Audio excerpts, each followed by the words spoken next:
Que le Seigneur puisse vous combler de toutes sortes de bénédictions spirituelles, des bénédictions terrestres.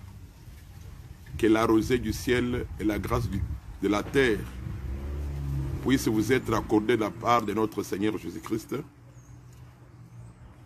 Nous sommes encore dans la joie, bien-aimés, cet après-midi. Pour la grâce que le Seigneur nous a encore accordée, pour pouvoir nous retrouver cet après-midi autour de sa parole. C'est avec un grand plaisir que je suis en train de pouvoir me tenir au-devant de vous, vous qui êtes un peuple aimé de Dieu, vous qui avez été rachetés par le sang précieux de notre Seigneur Jésus. Alors, je voudrais, par cette grâce que le Seigneur nous a accordée, pouvoir continuer avec notre enseignement sur les livres d'Apocalypse, mais nous sommes au niveau du 7e sceau, sur le point, nous parlons de la femme enveloppée du soleil et les dragons rouges. Nous avions commencé ce point de la femme enveloppée du soleil et les dragons rouges. Nous avions commencé ça depuis, je pense, le samedi passé. Alors nous continuons cet après-midi. Je vous salue aussi au nom du Seigneur Jésus, mes bien-aimés. Alors, je vais faire la lecture. Si vous avez votre Bible, vous pouvez aussi faire la lecture avec moi. Je suis dans Apocalypse chapitre 12. Je suis dans Apocalypse chapitre 12. La fois passée, on avait lu du verset 1 jusqu'au verset 5. Alors aujourd'hui, je commence par le verset 13. Il est écrit, « Quand le dragon vit qu'il avait été précipité sur la terre, il poursuivit la femme qui avait enfanté l'enfant mâle. Et les deux ailes du grand aigle furent données à la femme, afin qu'elle s'envolât au désert, vers son lieu où elle est nourrie un temps de temps, et la moitié d'un temps, loin de la face du serpent. Et de sa bouche, le serpent lança de l'eau, comme un fleuve derrière la femme, afin de l'entraîner par le fleuve. Et la terre secourut la femme, et la terre secourut la femme, et la terre ouvrit sa bouche, et engloutit les fleuves que les dragons avaient lancés de sa bouche. Et les dragons furent irrités contre la femme, et il s'en alla faire la guerre au reste de sa postérité, à ceux qui gardent les commandements de Dieu et qui ont le témoignage de Jésus. Et il s'éteint sur la sable de la mer. Voilà. C'est avec ces écritures que nous allons continuer notre enseignement aujourd'hui par rapport à la femme enveloppée du soleil. Nous avions expliqué cette femme la fois passée. Nous avions dit que cette femme ne représente pas Marie, ni l'Église, mais plutôt cette femme représente le peuple d'Israël qui est tombé dans l'incrédulité. Je répète, par rapport aux Écritures, nous avions dit que cette femme ne représente ni Marie, ni l'Église que nous sommes, mais cette femme représente le peuple d'Israël qui était tombé dans l'incrédulité, le peuple qui a rejeté le Seigneur. Voilà pourquoi je vous avais expliqué la fois passée la manière dont le frère Jean a eu la vision. J'avais dit qu'on ne peut pas dissocier, quand on explique cette grande prophétie, on ne peut pas dissocier les dragons d'avec la femme. Puisque quand le frère Jean a vu, il a vu un signe qui parle de la femme enceinte et enveloppée du soleil, ainsi de suite. Et il a vu aussi les dragons rouges, les signes aussi du dragon rouge. ayant 7 têtes, 7 diadèmes et 10 cornes. Donc ce sont les 2 grands signes qu'il a vus. Alors quand on explique cette prophétie, on ne peut pas dissocier les 2 signes. Il faut les expliquer ensemble. Sinon on va tomber dans l'erreur. Et j'avais dit ceci, que dans les Saintes Écritures, il y a 2 femmes qui souffrent, qui ont des douleurs de l'enfantement. J'avais dit que premièrement, l'Église, c'est une femme qui a aussi des douleurs de l'enfantement, à cause du Fils que l'Église a. J'avais donné l'écriture des Romains, où le frère Paul avait pris l'écriture des prophètes, qui dit que c'est à cause de toi qu'on nous met à mort tous les jours. On nous regarde comme des brebis destinées à la boucherie.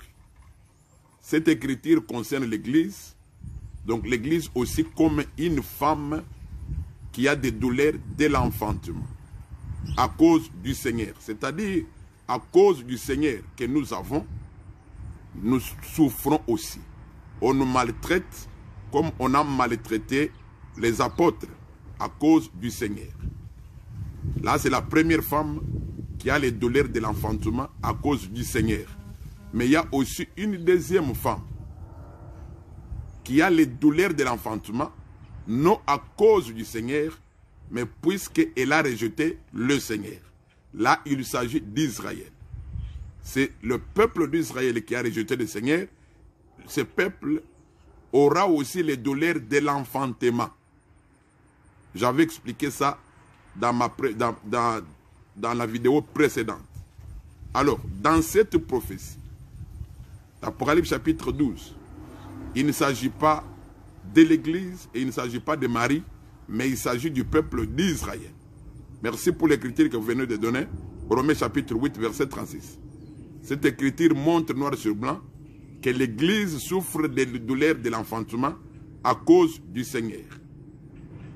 Mais Israël souffre des douleurs de l'enfantement, non à cause du Seigneur, non à cause du Fils, mais puisqu'il a rejeté le Seigneur. Voilà pourquoi j'avais donné l'écriture d'Ésaïe chapitre 26, Ésaïe 66, Jérémie chapitre 30. Alors, aujourd'hui, nous continuons avec notre enseignement sur cette prophétie. Alors, là, l'écriture dit au verset 13 que quand le dragon vit qu'il avait été précipité sur la terre, il poursuivit la femme qui avait enfanté l'enfant mâle. Donc, vous voyez cette écriture ici.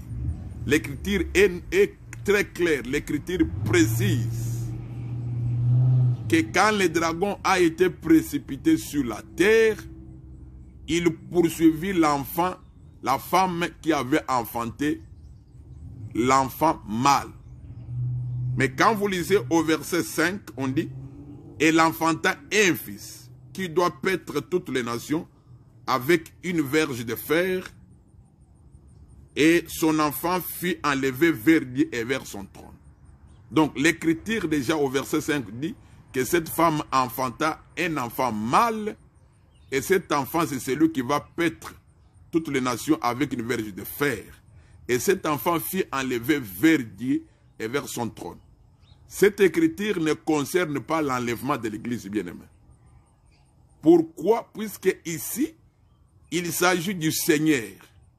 C'est le Seigneur qui est enlevé vers Dieu, vers son trône. L'Église n'a pas de trône, mais l'Église va s'asseoir sur le trône du Seigneur. L'Écriture dit noir sur blanc que celui qui vaincra, je vais le faire asseoir sur mon trône. Mais ici, l'Écriture dit au verset 5, noir sur blanc, que le Fils fut enlevé vers Dieu et vers son trône. Le trône, c'est le trône du Fils, pas le trône de l'Église. Et puis, dans l'enlèvement, l'Église ne sera jamais Fils. Puisque l'enlèvement, c'est la rencontre de l'époux et de l'épouse. Donc, il fallait que je puisse apporter aussi cette précision. Donc, l'enlèvement, c'est la rencontre de l'époux et de l'épouse. Voilà pourquoi on parle de la fête des noces. Quand on parle de la fête des noces dans les Saintes Écritures, il s'agit du mariage. Quand tu as mariage, c'est entre l'époux et l'épouse.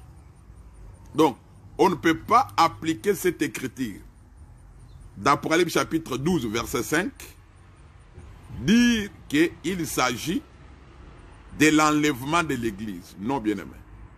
Mais ici, la prophétie concernait, ici cette écriture parlait de l'enlèvement du Seigneur qui a déjà eu lieu, donc de son ascension. Puisque dans la prophétie, on peut prendre même des choses qui sont déjà passées et en parler, même des choses présentes, même des choses à venir. Alors, par rapport à l'écriture que nous venons de lire aujourd'hui, l'écriture aussi témoigne noir sur blanc, c'est la femme qui avait enfanté le fils mâle. Cette femme qui avait enfanté le fils mâle, l'enfant mâle, ce n'est pas l'Église, mais il s'agit d'Israël. C'est Israël qui avait donné naissance au Seigneur Jésus. Et c'est cette femme-là que les dragons poursuivent. Donc vous voyez que l'Écriture donne la précision. L'Écriture dit que quand le dragon a été précipité, il poursuivit la femme qui avait donné naissance à un enfant mâle. Voilà pourquoi nous disons que cette femme ici, il ne s'agit même pas de l'Église.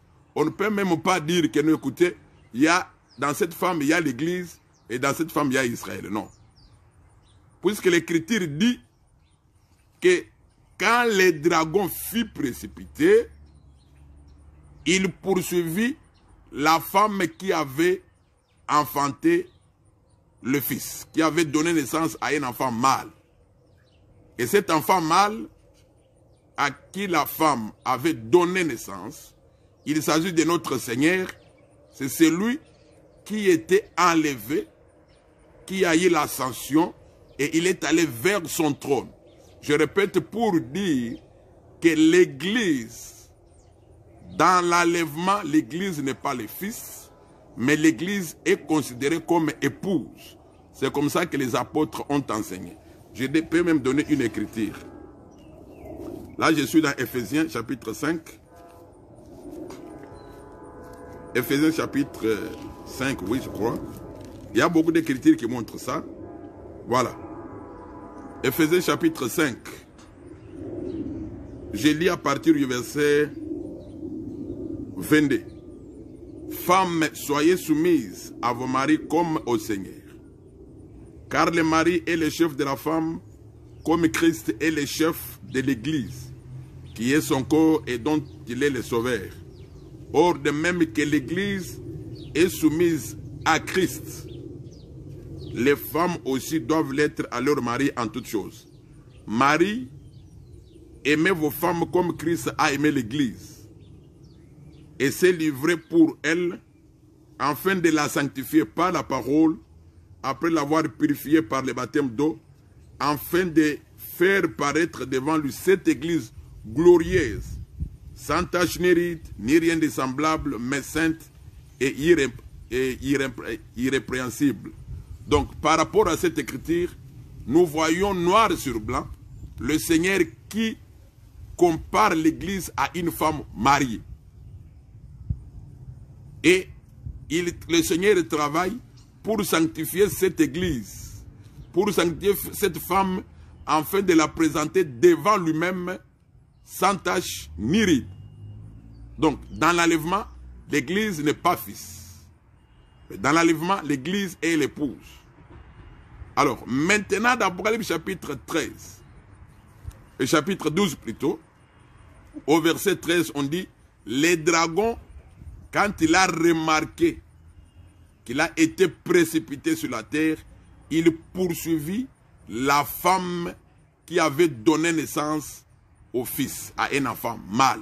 Et nous disons que cette femme-là, il s'agit du peuple d'Israël qui avait rejeté le Seigneur. Et ce peuple, selon Jérémie, selon Ésaïe, même Michel en parle, ce peuple va aussi souffrir des douleurs de l'enfantement à cause du rejet du Seigneur Jésus. Voilà pourquoi la fois passée, je vous avais ramené au début, dans Genèse chapitre 3, au verset 15, Ève, après avoir été séduite par le serpent, c'est alors que le Seigneur vient vers Ève pour lui dire que je vais augmenter les douleurs de tes grossesses et c'est avec douleur que tu vas enfanter. Donc, ces paroles-là ont été appliquées premièrement à Ève qui était tombée dans les péchés, qui était séduite par le serpent. Aujourd'hui, nous, l'Église, nous ne sommes pas comme Ève qui est tombée, qui a été séduite, car l'Église ne sera jamais séduite. L'Église ne sera jamais séduite, mais Ève, qui était séduite, est l'image d'Israël qui était aussi séduit, qui est aussi tombé, qui a aussi rejeté le Seigneur. Aujourd'hui, quelqu'un, un individu peut abandonner le Seigneur. Cela ne veut pas dire que l'église du Seigneur est tombée. Alors, l'écriture là, bien aimé les moussis, c'est Michée 4, 19. Si vous lisez Michée 4, 19, vous allez voir que le Seigneur parle aussi d'Israël comme une femme qui a les douleurs de l'enfantement. Alors, quand le diable est précipité, cette précipitation est différente de la précipitation d'Ézéchiel chapitre 28. Je vais expliquer ça prochainement. Alors, quand le diable, le dragon a été précipité, il poursuivit la femme qui a enfanté l'enfant mâle. Et l'écriture poursuit pour dire que les deux ailes du dragon, voilà, les deux ailes pas du dragon, les deux ailes du grand aigle, pas du dragon, mais les deux ailes du grand aigle furent données à la femme afin qu'elle s'envolât au désert vers son lieu où elle est nourrie un temps de temps et la moitié d'un temps loin de la face du serpent. Donc cette femme ici qui a enfanté l'enfant mâle, qui est le peuple d'Israël qui est tombé dans l'incrédulité, ce peuple sera poursuivi par la femme. Voilà pourquoi j'avais donné la fois passée l'écriture d'Ésaïe que je préfère relire aujourd'hui. Je vais relire cette écriture pour une bonne compréhension. Ésaïe 66. Ésaïe 66 au verset 7. L'écriture dit, avant d'éprouver les douleurs, elle a enfanté. Avant que les souffrances lui vinssent, elle a donné naissance à un fils. Qui a jamais entendu pareille chose? Qui a jamais vu rien de semblable? Un pays peut-il naître en un jour? Une nation est-elle enfantée d'un seul coup? À peine en travail, Sion a enfanté ses fils. Voilà.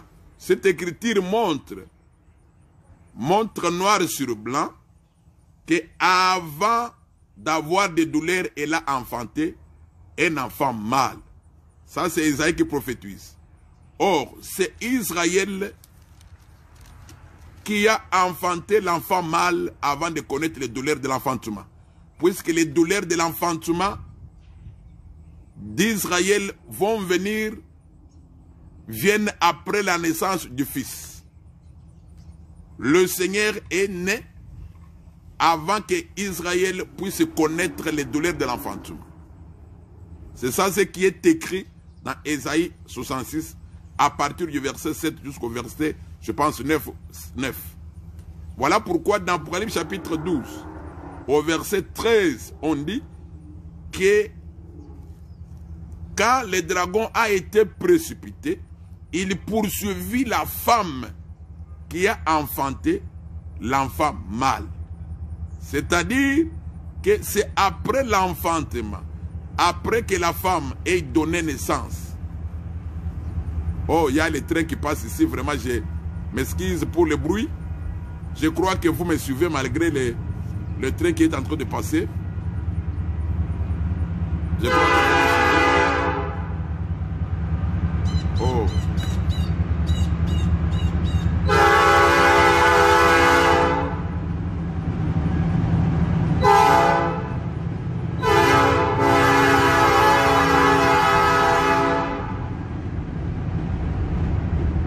crois que vous me suivez bien aimé, malgré que les trains sont en train de passer.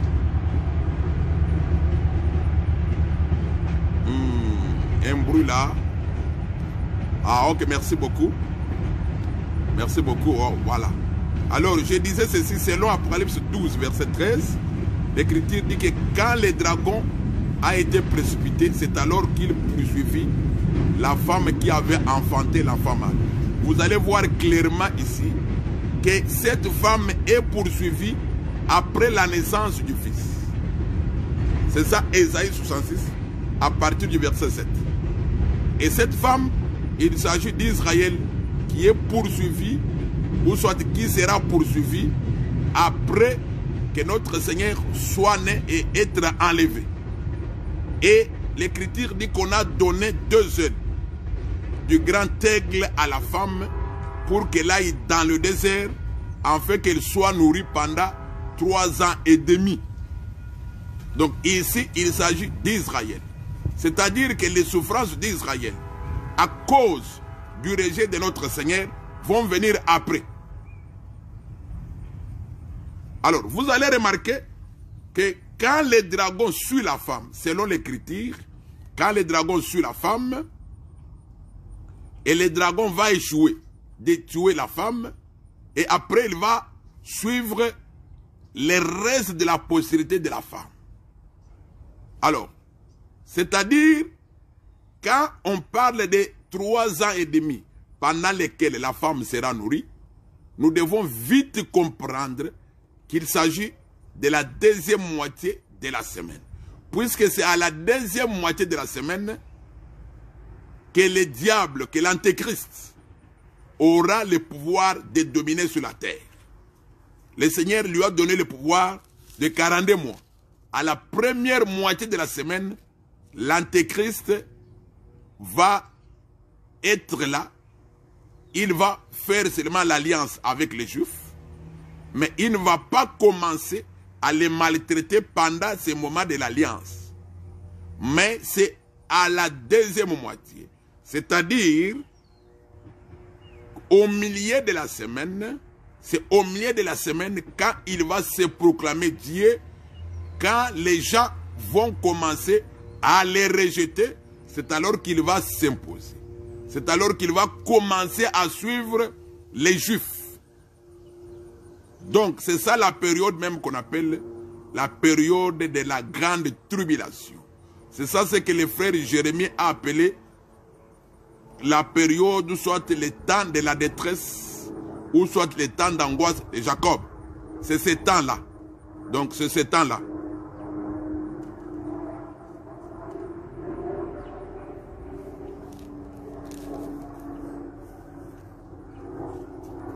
Je suis en train de dire ceci, je répète bien aimé. L'enfant qui est enlevé au ciel, il s'agit du Seigneur Jésus. Et l'enlèvement de l'enfant vers le ciel, il ne s'agit pas de l'Église.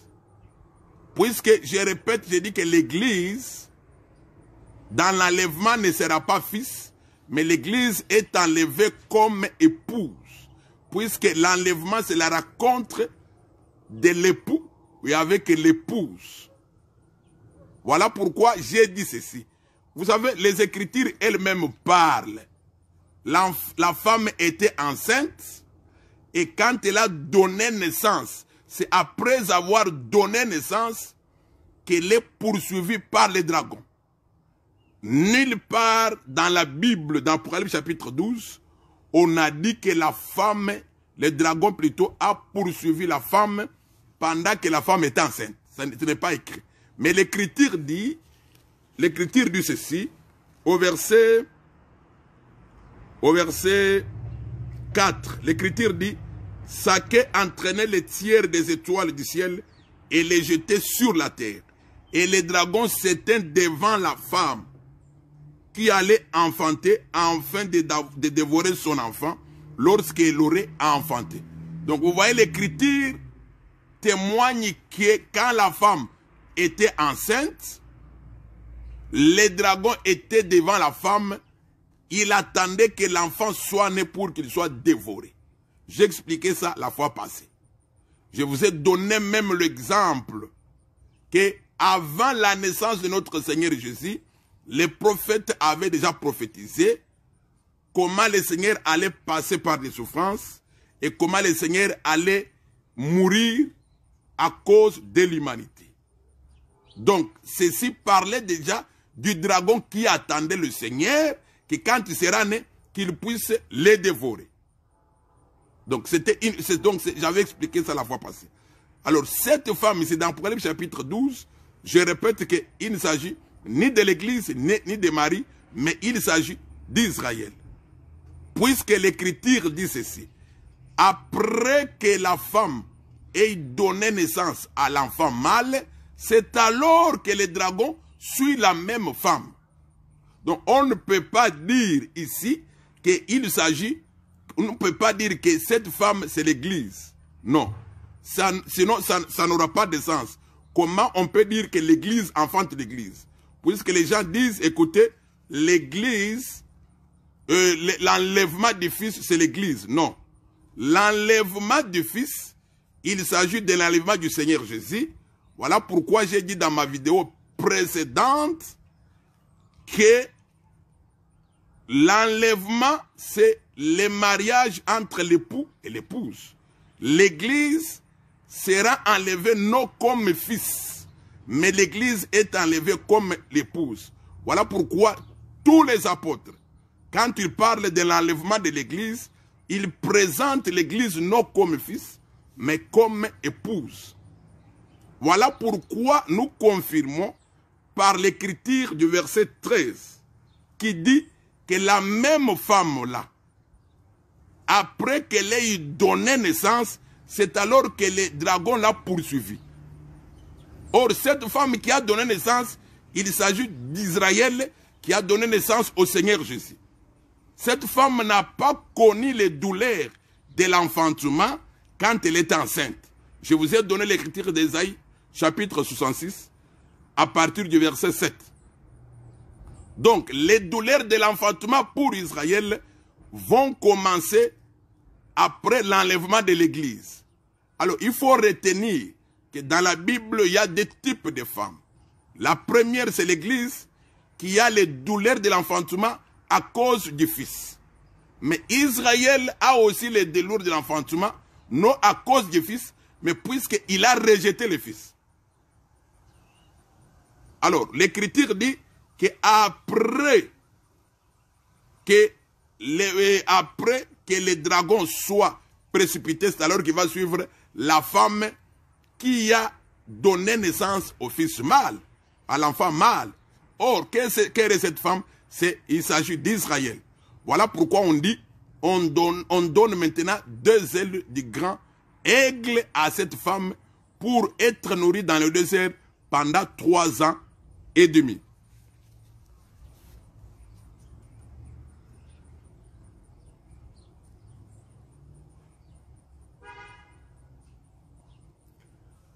J'ai bien dit ici que dans Apocalypse chapitre 12, il n'y a pas l'église ici. Je le répète, il n'y a pas l'église, c'est une prophétie qui concerne l'établissement d'Israël. Il n'y a pas l'église ici. On ne peut pas parler de l'église dans Apocalypse chapitre 12. Ceci va arriver après l'enlèvement de l'église. On ne peut pas parler de l'église ici. Il n'y a rien de l'église ici. Et d'ailleurs, pour que vous compreniez qu'il n'y a pas de l'église, regardez même l'état, comment le diable, le dragon est présenté. Le dragon est présenté avec 10 cornes. Le dragon est présenté avec 10 cornes, avec ses 7 têtes. Or, c'est avec les 10 cornes qu'on avait expliqué la fois passée. Les 10 cornes représentent les 10 rois qui vont travailler avec l'Antéchrist. Là, dans Apocalypse chapitre 17. Alors, j'évolue.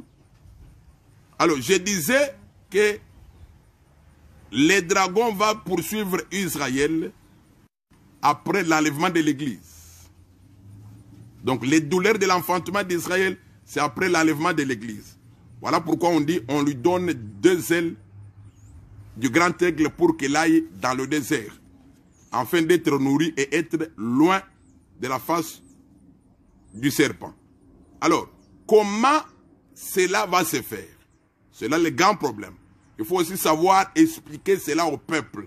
Comment la grande tribulation va se faire. On peut facilement dire, oui, il y aura grande tribulation pour les Juifs, pour les enfants de Jacob. C'est clair. C'est clair. Merci beaucoup, bien-aimés. Pendant ce temps, pendant le temps des choses, l'Église ne sera plus sur la terre. L'Église ne sera plus sur la terre. Alors, comment cette grande tribulation va se faire? Je vais lire quelques écritures. Puisque la grande tribulation concerne tous les enfants de Jacob. Tous les enfants de Jacob. Que ce soit les Juifs, que ce soit les Israélites. C'est-à-dire les 12 tribus. Alors, je vais lire Matthieu chapitre 10 d'abord. Matthieu chapitre 10.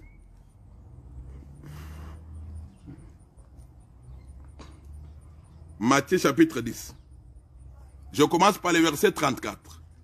Ne croyez pas que je sois venu apporter la paix sur la terre. Je ne suis pas venu apporter la paix, mais l'épée.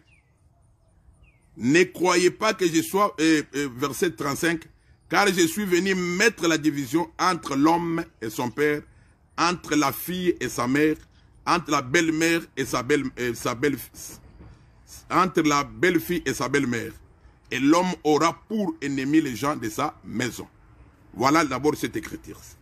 Alors, en remontant, je peux encore lire au verset 22, il est écrit, vous serez, au verset 21, Matthieu 10, verset 21, le frère livrera son frère à la mort et le père son enfant, les enfants se soulèveront contre leurs parents et les feront mourir. Vous serez haïs de tous à cause de mon nom, mais celui qui persévérera jusqu'à la fin sera sauvé. Par rapport à ce que je viens de lire, le Seigneur dit qu'il n'est pas venu apporter la paix sur la terre, mais l'épée. Il est venu diviser. Il est venu diviser. Donc l'homme aura pour ennemi les gens de sa maison. Cette écriture d'abord, elle est prophétique avant de la mener dans le cadre évangélique. Voilà pourquoi le Seigneur, plus haut là, il dit, vous serez haïs de tous à cause de mon nom. Et le frère va livrer son frère, les parents vont livrer leurs enfants et les enfants vont livrer leurs parents. Cette écriture est prophétique. Et regardez bien aimé, quand il y aura la tribulation concerne d'abord tous les enfants de Jacob. Parmi les enfants de Jacob, premièrement, il y aura les 144 000 qui vont rejeter l'antéchrist. Mais il y aura aussi, parmi les Juifs, ceux qui vont rester dans l'idolâtrie. J'avais donné la fois passée l'écriture de Zacharie, chapitre 13. Voilà pourquoi quand vous lisez les 144 000, vous allez remarquer qu'il y a certains noms d'enfants d'Israël qui ne sont pas là. Il y a Dan, il y a Ephraïm. Pourquoi ça manque? Puisque quand vous lisez dans la division, dans le livre de 1 roi, dans la division de Juda, de Jacob plutôt, quand les deux royaumes se sont divisés, du côté de Jéroboam, je peux lire l'écriture, nous sommes dans le livre des rois, après la mort de Salomon. Après la mort de Salomon,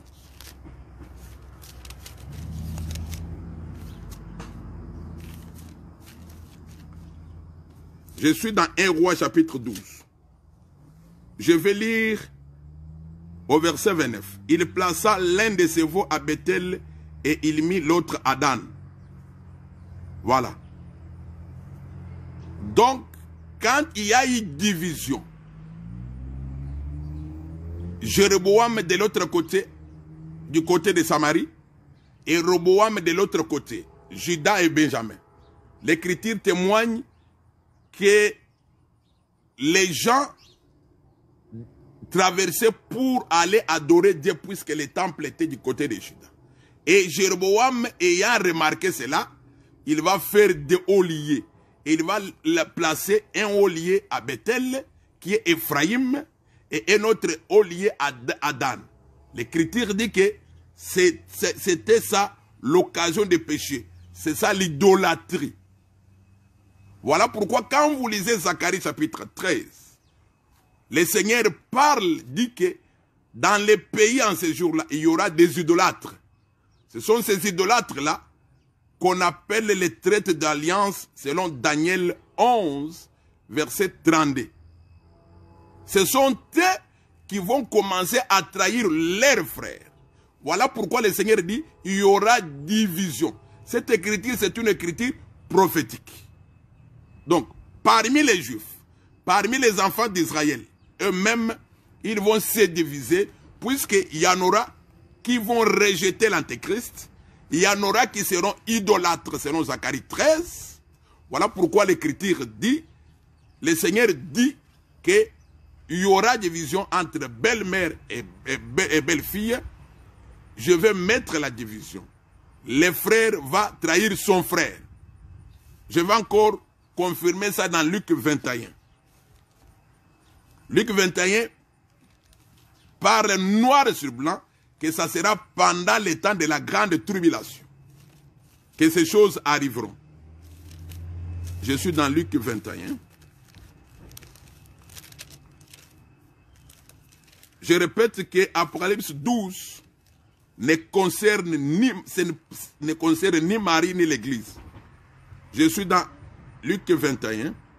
Je vais lire à partir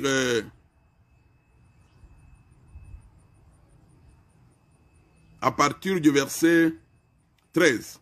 Cela vous arrivera pour que vous serviez de témoignage. Mettez-vous donc dans l'esprit de ne pas préméditer votre défense, car je vous donnerai une bouche et une sagesse à laquelle tous vos adversaires ne pourront résister ou contredire. Vous serez livrés même par vos parents, par vos frères, par vos proches et par vos amis. Ils feront mourir plusieurs d'entre vous. Vous serez haïs de tous à cause de mon nom, mais il ne se perdra pas un cheveu de votre tête. Donc, l'Écriture montre noir sur blanc comment les Juifs seront trahis par leurs proches, par leurs propres frères. Et ça sera pendant la période de la grande tribulation. Donc, la tribulation concerne d'abord tous les enfants d'Israël. Donc, parmi eux, il y aura d'abord les 144 000 qui sont les prémices, ceux qui vont croire avant, puisqu'après, il y aura encore des enfants d'Israël qui vont croire. Alors, ceux qui croiront avant, on les appelle les 144 000. Voilà pourquoi je vous ai dit que quand vous lisez, vous allez remarquer que parmi eux, il y a Ephraïm et Dan qui manquent. Pourquoi Dan et Ephraïm qui manquent? C'est puisqu'ils sont considérés comme ce peuple idolâtre de Zacharie 13, les 2 tiers. Puisque dans Zacharie 13, l'Écriture dit qu'au milieu du peuple, il y aura 2 tiers qui seront idolâtres. Voilà pourquoi ils manquent, puisque c'était une prophétie. Alors, là, nous continuons. Nous continuons. Le fait que les dragons poursuivent la femme, c'est ça même la période qu'on appelle la grande tribulation. Et cette période-là, c'est ça ce qu'on appelle, donc cette douleur-là, c'est ça les douleurs de l'enfantement pour Israël. Cette période-là, Jérémie l'appelle le temps de la détresse de Jacob. Alors, nous poursuivons. L'Écriture dit au verset 13 qu'on a donné à la femme les ailes du grand aigle pour qu'il aille dans le désert. Il y a aussi un autre problème ici. Pour qu'il aille dans le désert. Nous devons vérifier la prophétie. Aller dans le désert, c'est là qu'il sera nourri pendant 3 ans et demi. Alors, le désert ici, c'est quoi? Nous disons d'abord que ce n'est pas un désert physique. Vous allez vous souvenir d'abord que quand le Seigneur fit sortir Israël de l'Égypte, il l'avait amené où? C'était dans le désert. Loin de la face de Pharaon. Voilà d'abord pourquoi l'Écriture dit qu'il va l'amener dans le désert, loin de la face du serpent. Mais dans le désert où était Israël, Israël avait rencontré des guerres avec des nations. Je veux que le peuple puisse me comprendre ici. Je relis l'écriture pour que le peuple le saisisse. Apocalypse 12, là, au verset 13. Apocalypse 12, au verset 13.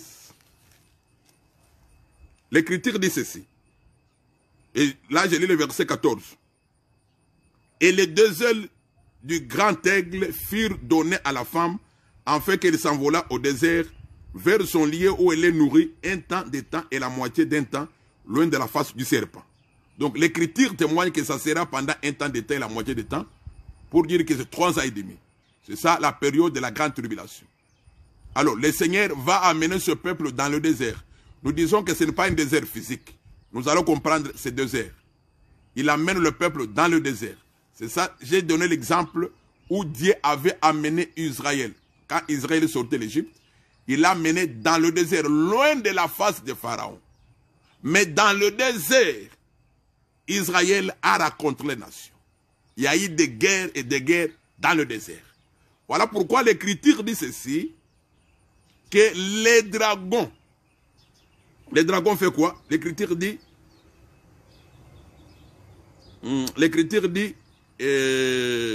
au verset 15, Apocalypse 12, verset 15, et de sa bouche, le serpent lança de l'eau, comme un fleuve derrière la femme, afin de l'entraîner par le fleuve. Donc, les dragons qui est le diable, lança vers ce peuple, vers Israël, de l'eau comme le fleuve, pour l'entraîner. Les fleuves ici, que les dragons lancent vers le peuple de Dieu, vers la femme, il ne s'agit pas de l'enseignement.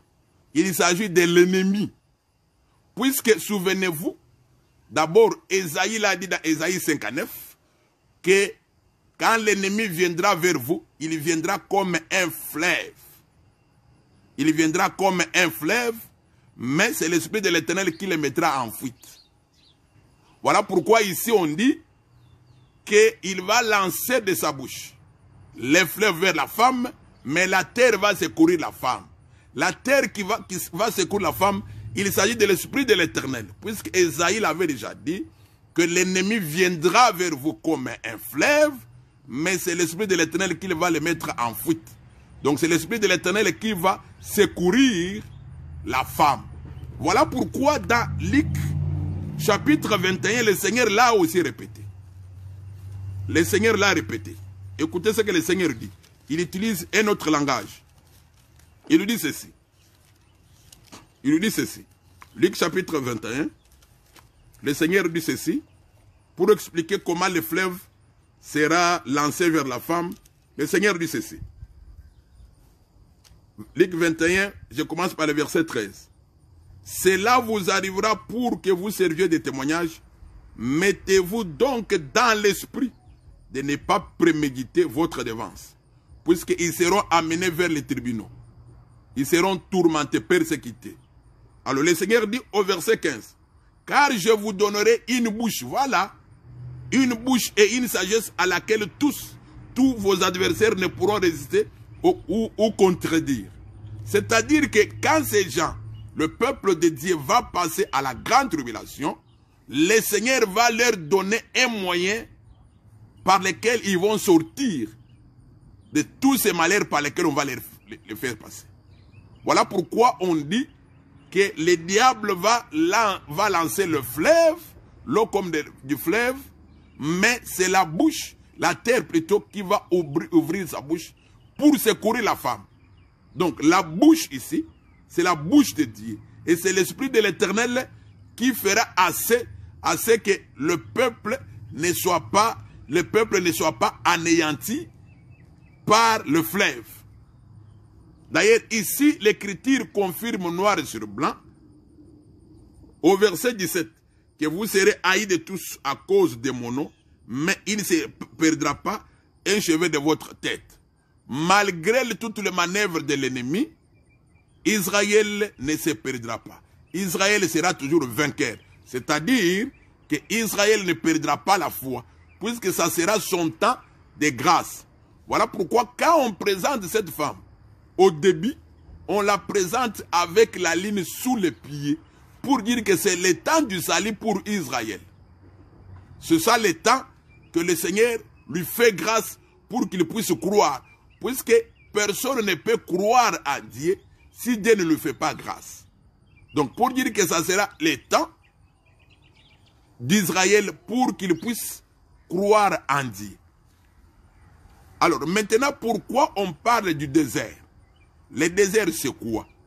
Je vous ai donné l'exemple que quand Dieu fit sortir Israël de l'Égypte, il amena Israël dans le désert d'abord. Un désert physique. C'était dans ce désert physique où il y a eu des guerres. Les nations contre Israël. Amalek contre Israël, c'était dans le désert. Alors vous allez vous souvenir que dans le désert aussi, le Seigneur nourrissait Israël par la manne. Alors quand vous lisez Ézéchiel par exemple, quand vous lisez Ézéchiel et Osée, je vais lire Ézéchiel et Osée pour comprendre cela. Pourquoi on parle du désert? Je suis d'abord dans Ézéchiel chapitre 20. Je commence par le verset 34. Je vous ferai sortir du milieu des peuples et je vous rassemblerai des pays où vous êtes dispersés à main forte et à bras étendus et en répandant ma fureur. Je vous amènerai dans le désert, voilà. Je vous amènerai dans le désert de peuple et là je vous jugerai face à face. Voilà. Voilà l'écriture dit, je vous amènerai dans le désert, là je vous jugerai face à face. Donc le fait que le Seigneur les amène dans le désert, c'est pour les juger. Et ce désert, nous disons que ce n'est pas un désert physique. Le désert ici, c'est tous les lieux, puisque le désert d'abord, c'est le livre des Nombres, c'est un lieu où il n'y a pas de vie. C'est un lieu de souffrance. Pour dire que Israël, cette femme ici, va passer dans les moments de souffrance, dans les lieux de souffrance. Puisqu'ils seront poursuivis partout où ils sont. C'est-à-dire, les Juifs qui sont par exemple aux États-Unis, les Israélites qui sont, je ne sais pas moi, en Belgique, les Israélites qui sont en Égypte, tous ces gens-là, dans tous les lieux où ils seront poursuivis. Alors, ils vont commencer à se cacher, selon Matthieu chapitre 24. Et là, partout ils vont se cacher, ces lieux-là, c'est ça, c'est le lieu qu'on appelle désert.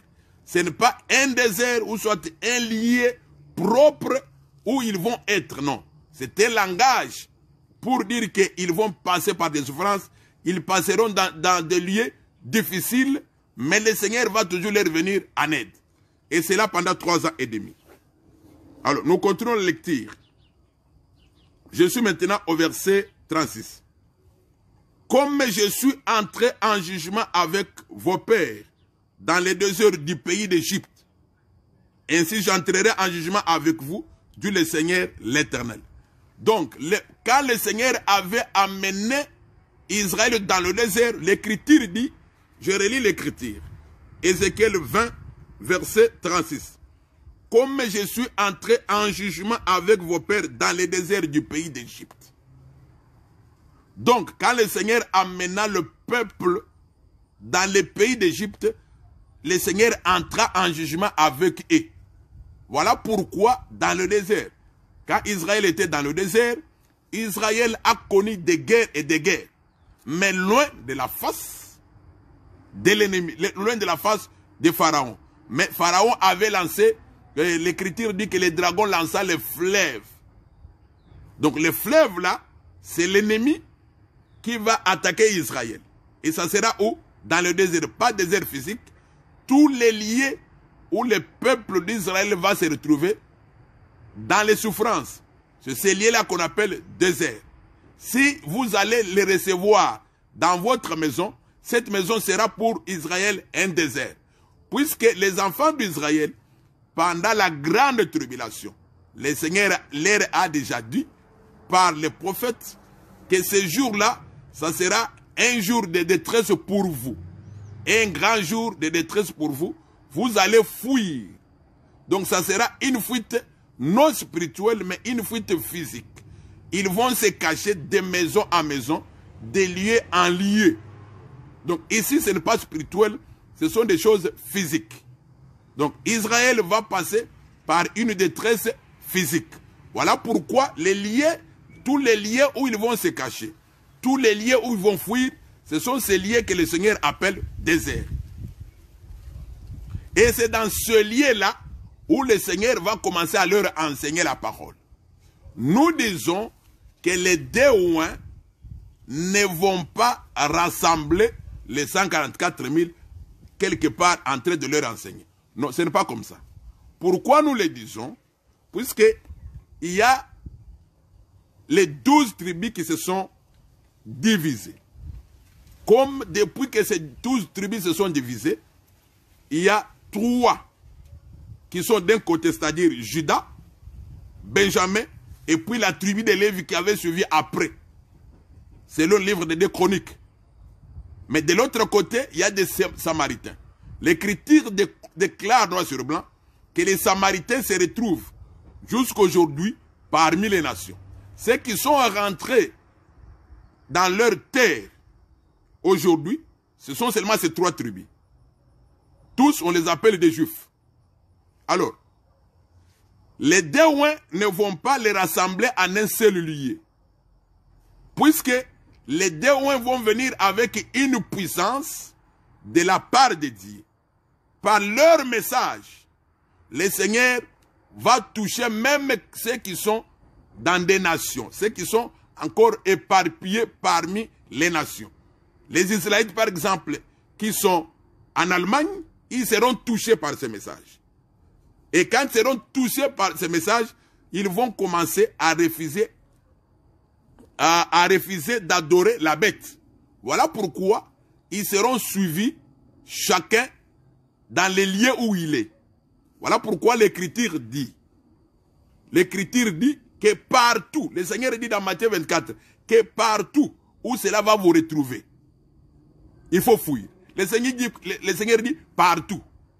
Pour dire que ça ne sera pas en un seul lieu. Donc partout où la guerre, où cette période de détresse va vous trouver, il faut fuir pour vous cacher. Et vous allez vous cacher devant la face du diable. Et l'Écriture témoigne que bien que le diable va les poursuivre, le diable ne va pas les tuer tous. Il y aura ceux qui vont mourir et il y aura ceux qui seront en vie. Alors, pour terminer, nous disons ceci.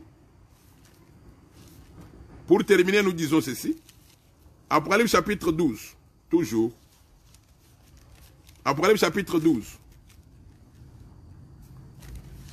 Toujours dans Apocalypse chapitre 12. Là, nous sommes au verset 17. Et les dragons firent irriter contre la femme, et il s'en alla faire la guerre au reste de sa postérité, à ceux qui gardent les commandements et qui ont le témoignage de Jésus. Alors, nous disons, par rapport à ce que nous avons lu, les dragons vont poursuivre la femme qui a enfanté l'enfant mâle. Et selon l'Écriture, ceux qui seront poursuivis, ce sont les 144 000 de toutes les tribus d'Israël. Ils seront poursuivis par les dragons. Et les 144 000, nous avons dit, ils seront trahis par leurs frères. Voilà pourquoi nous avons parlé de Dan et d'Éphraïm. Nous avons parlé des idolâtres. Ceux qui vont trahir l'alliance de Dieu. Daniel 11 les appelle des traîtres de l'alliance. Et ils vont commencer à trahir leurs frères. Voilà pourquoi j'ai donné l'Écriture où le Seigneur dit que je vais mettre la division.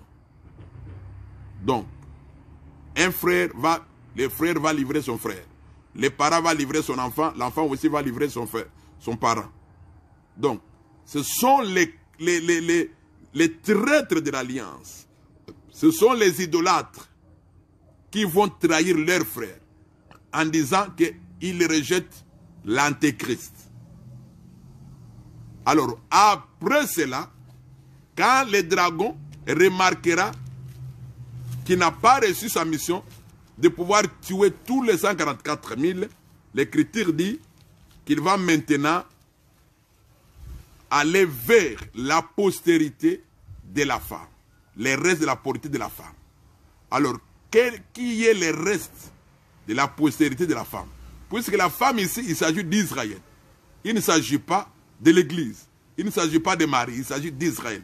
Donc c'est que le reste de la postérité de la femme, il s'agit seulement du peuple d'Israël. Voilà pourquoi quand nous lisons Zacharie 13, voilà pourquoi quand nous lisons Zacharie 13, nous lisons Zacharie 13, Zacharie 13, je lis à partir du verset 9. Non, je commence à partir du verset 7. Zacharie 13, verset 7. Épée, lève-toi sur mon pasteur, et sur l'homme qui est mon compagnon, dit l'Éternel des armées. Frappe les pasteurs et que les brebis se dispersent. Je tournerai ma face vers les faibles. Dans tous les pays, dit l'Éternel, les 2 tiers seront exterminés, périront et l'autre tiers restera. Alors, quand vous remontez, vous allez remarquer, au verset 2, on dit, en ce jour-là, dit l'Éternel des armées, j'exterminerai du pays les noms des idoles, afin qu'on ne s'en souvienne plus. J'ôterai au-dessus du pays les prophètes et l'esprit d'impiété. Si quelqu'un prophétise encore, son père et sa mère, qui l'ont engendré, lui diront, tu ne vivras pas, car tu dis des mensonges au nom de l'Éternel. Et son père et sa mère, qui l'ont engendré, les transperceront, quand il prophétisera. Donc, l'Écriture témoigne que dans le pays, pendant ce temps-là, il y aura des idolâtres. Voilà pourquoi je vous ai donné l'exemple de Dan. Donc, il y aura des idolâtres dans le pays. Alors, parmi les idolâtres, il y aura, le Seigneur va tuer les 2 tiers. Selon les versets que je viens de lire, le Seigneur dit, dans tous les pays, dit l'Éternel, les 2 tiers seront exterminés et périront. Donc, parmi les idolâtres, le Seigneur va exterminer les 2 tiers. Mais les 1 tiers des idolâtres, le Seigneur va leur faire grâce pour qu'ils puissent croire. Donc, les mêmes qui trahissaient leurs frères. Les mêmes qui trahissaient leurs frères. Voilà pourquoi, au verset 9, on dit, je mettrai ces tiers dans les feux et je les purifierai comme on purifie l'argent. Je l'éprouverai comme on éprouve l'or. Il invoquera mon nom, je l'exaucerai, je dirai c'est mon peuple, et il dira l'Éternel est mon Dieu. Donc parmi les idolâtres, le Seigneur va faire périr les 2 tiers, mais les 1 tiers, le Seigneur va répandre son esprit sur eux afin qu'ils puissent accepter le Seigneur. Alors, voilà pourquoi on dit, quand le dragon va remarquer qu'après avoir suivi la femme, il n'a pas gagné, la femme a été sauvée, il va maintenant suivre les restes de la possédée de la femme. Et ces restes-là, il s'agit maintenant des idolâtres. Il s'agit des idolâtres que le dragon va poursuivre. Puisque ces idolâtres vont encore croire. Mais eux, ils vont croire après les 144 000. Les 144 000, selon Apocalypse chapitre 14, sont considérés comme des prémices. Et ceux qui vont croire après eux, il s'agit du 1 tiers qui va croire après eux. Et le 1 tiers, selon Apocalypse chapitre 11, croira après la résurrection de Déouin. Puisque les Déouins seront tués à la 6e trompette et leurs corps, selon l'Écriture, seront étalés sur la place publique et 3 jours après, ils vont ressusciter et pour monter au ciel. Et quand cela arrivera, ça va étonner beaucoup de gens. Et parmi les gens, et ça va étonner beaucoup de gens, et il y aura maintenant, à ce moment-là, selon l'Écriture, je lis d'abord l'Écriture, Apocalypse chapitre 11. C'est alors qu'il y aura des gens qui vont maintenant donner gloire au Seigneur. Je suis dans Apocalypse chapitre 11. Je lis le verset 13. Je lis le verset 13. À cette heure-là, il y eut un grand tremblement de terre et la 10e partie de la ville tomba. 7000 hommes furent tués dans ce tremblement de terre et les autres effrayés et donnèrent gloire au Dieu du ciel. Donc, par rapport à cette écriture, c'est après la résurrection de Déouin que certaines personnes, ceux qui étaient incrédules, vont commencer à donner gloire à Dieu. Voilà pourquoi nous disons que les 144 000 sont les prémices qui seront attaqués pendant la grande tribulation. Et ils seront trahis par leurs frères incrédules. C'est à la fin que leurs frères incrédules vont aussi croire en Dieu. Et voilà pourquoi ils seront aussi poursuivis. Voilà pourquoi l'Écriture dit que le diable va poursuivre aussi les restes de la postérité de la femme. Les restes de la postérité de la femme, il ne s'agit pas des gens des nations. Puisque la femme, c'est Israël. La femme, c'est Israël. Alors, nous terminons pour dire ceci, que dans Apocalypse chapitre 12, il ne s'agit pas de l'Église. Mais cette femme s'agit d'Israël. L'Église n'est pas là. L'Église n'est pas là. Là, il s'agit d'Israël. Cette femme-là représente Israël. Voilà pourquoi l'Écriture dit noir sur blanc que cette femme, après avoir mis au monde, elle est poursuivie par les dragons. Donc la même femme qui était enceinte, quand elle met au monde, elle est poursuivie par les dragons. Nous disons que le fait que la femme met au monde, cela ne parle pas de l'enlèvement de l'Église. Puisque le fils qui est mis au monde là-bas, c'est le Seigneur lui-même. C'est le Seigneur lui-même. Voilà pourquoi l'Écriture dit, il est enlevé vers Dieu et vers son trône. Voilà pourquoi nous avons dit, l'Église, en l'enlèvement, l'Église ne sera pas fils, mais l'Église, c'est l'épouse. Dans l'enlèvement, on ne parle pas de l'Église comme fils, mais les prophètes, les apôtres ont dit, c'est la rencontre entre l'époux et l'épouse. Et le fils qui est enlevé là-bas, il s'agit du Seigneur Jésus. Voilà pourquoi dans Ésaïe 66, verset 7, on dit qu'il y a une femme qui a mis au monde avant de ressentir les douleurs de l'enfantement. Voilà pourquoi les dragons poursuivent la femme après l'enfantement, après la naissance du fils. C'est-à-dire le Seigneur Jésus qui est né par Israël, il est né et il est enlevé. Israël n'a pas connu les douleurs de l'enfantement. Israël connaîtra les douleurs de l'enfantement après. Et ces douleurs de l'enfantement que Israël va connaître ne sont pas les mêmes douleurs de l'enfantement que l'Église connaît. L'Église connaît les douleurs de l'enfantement à cause du Fils. Mais Israël connaît les douleurs de l'enfantement puisqu'il a rejeté le Fils. Et les douleurs de l'enfantement d'Israël, c'est ça ce qu'on appelle la grande tribulation. C'est ça ce qu'on appelle les temps de détresse de Jacob. Voilà pour aujourd'hui, on s'arrête ici. Que le Seigneur